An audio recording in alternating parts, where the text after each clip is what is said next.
फिर वो आए समस्तीपुर, हम उनको चैलेंज करें कि समस्तीपुर आके चुनाव लड़के देख लें, हम भी देख लेंगे वो कितने पानी में और कितने नहीं। सत्ता के जितने दलाल हैं उनका खेल बिगाड़ेंगे। सर संभवी ने आपको समस्तीपुर में चैलेंज किया है सर।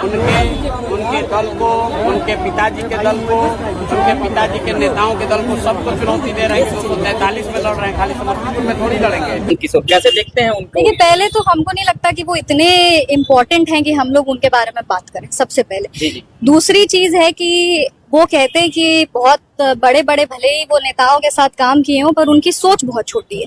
क्योंकि इस तरह से प्रेस कॉन्फ्रेंस में किसी दलित बेटी के जीत को आप तुरंत क्वेश्चन कर देते हैं। कोई दलित महिला आगे बढ़ रही है, उसके हम लोग के समाज में ऐसे लोग क्यों होते हैं कि जब कोई बेटी आगे बढ़ती है तो उसको पर्सनल फेवर से जोड़ दिया जाता है। आपके भी, आप लोग सभी पत्रकार हैं, आप महिला पत्रकार हैं, यहाँ और भी कई महिला पत्रकार हैं, आप सबसे पूछे, सिर्फ पत्रकार ही नहीं, कोई भी बेटी अगर किसी भी कार्य में, किसी भी प्रोफेशन में आगे बढ़ेगी ना, उसको जोड़ देंगे कि ये तो इसका पर्सनल, ये इसकी बेटी इसलिए हो गया, ये इसकी भतीजी इसलिए हो गया। इसीलिए ये वो कहते हैं कि हम बिहार बदलना चाहते हैं। तो आप ये किस तरह से ये आप बिहार बदलेंगे जब आप बिहार का बदलाव आपको पच ही नहीं रहा है कि एक दलित महिला बेटी आगे बढ़ी है। ये सिर्फ दिखाता है कि वो कितने अहंकारी है, ये सिर्फ दिखाता है कि वो कितने सामंती है अपने सोच में। और जहां तक वो वंशवाद, परिवारवाद की बात करें तो वो खुद ही तो वंशवाद और परिवारवाद को प्रमोट करे। जन्ना कर्पूरी ठाकुर जी की पोती को वो ज्वाइन करवाए और हर जगह वो प्रचार प्रसार करे, वो परिवारवाद नहीं है। लेकिन अगर दलित बेटी आगे बढ़ जाए तो वो परिवारवाद कैसे हो गया? उसके बाद उनके अध्यक्ष जो है वो किस परिवार से आते, पहले उस पर स्पष्टीकरण करे। अगर इतना ही उनको घमंड है, इतना ही उनको ये क्या कहते हैं, अपने पद का ये अहंकार है, तो फिर वो आए समस्तीपुर, हम उनको चैलेंज करें कि समस्तीपुर आके चुनाव लड़के देख लें, हम भी देख लेंगे वो कितने पानी में और कितने नहीं। प्रशांत किशोर दलित और महिला विरोधी हैं। आप दलित विरोधी है, महिला विरोधी है, और वो अहंकारी आप देखिए ना खुद ही किस तरह से वो उनका बर्ताव रहता है कार्यकर्ताओं के साथ, मीडिया के साथियों से वो कैसे बात करते हैं। एक महिला पत्रकार को वो ऑन कैमरा वो किस तरीके से बदतमीजी से वो उनसे बात किए।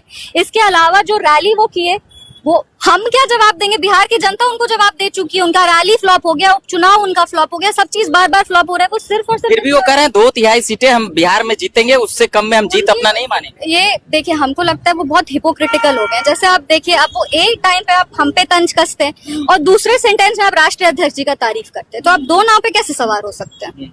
ये हिपोक्रिटिकल स्टैंड है ना उनका। वो चाह रहे कि हम दोनों चीज को बैलेंस करते हुए चले, तो ये नहीं हो सकता ना। आपको किस चीज से दिक्कत है? दलित आगे बढ़ा इस चीज से दिक्कत है, महिला आगे बढ़ी इस चीज से दिक्कत है, या अशोक चौधरी की बेटी आगे बढ़ी इस चीज से दिक्कत है? अगर तीसरा है ऑप्शन, तो आप प्रेस कॉन्फ्रेंस में ये बात कैसे कह सकते हैं? इतना हम भी, अपने दादाजी मेरे राजनीति किए थे, मेरे पिताजी राजनीति किए थे, और उन लोग कहते थे कि 3 P's are very important in politics. One is your presence, one is presence, one is your perception, आप अपना क्या परसेप्शन बनाते हैं, और तीसरा पोलाइटनेस। सबसे आप, क्योंकि आप लोगों से बात करें, आप विनम्रता से बात करिएगा ना भाई। आप किसी को, इतना तो हम भी जानते हैं, जब भी हम विपक्ष का भी बात करते हैं, आज तक हमने कभी कोई पर्सनल अटैक नहीं किया, कभी नहीं। कुछ भी हो जाए, हम लोग हमेशा कहते हैं कि वो आपके पिताजी अशोक चौधरी जी को टिटपुंजिया नेता बोलती है। देखिए, वो भले ही बहुत बड़े बड़े नेताओं के साथ काम किए हो, वो बहुत बड़े बड़े लोगों के, उनको बहुत ज्यादा अनुभव हो, ऐसा हो सकता है, उनको ऐसा लगता होगा, लेकिन ये सिर्फ उनका अहंकार और घमंड। हम तो अपने आप को नेता के, हम तो अपने आप को कार्यकर्ता बोलते हैं। यही दर्शाता है कि आप कितना आगे जाएंगे।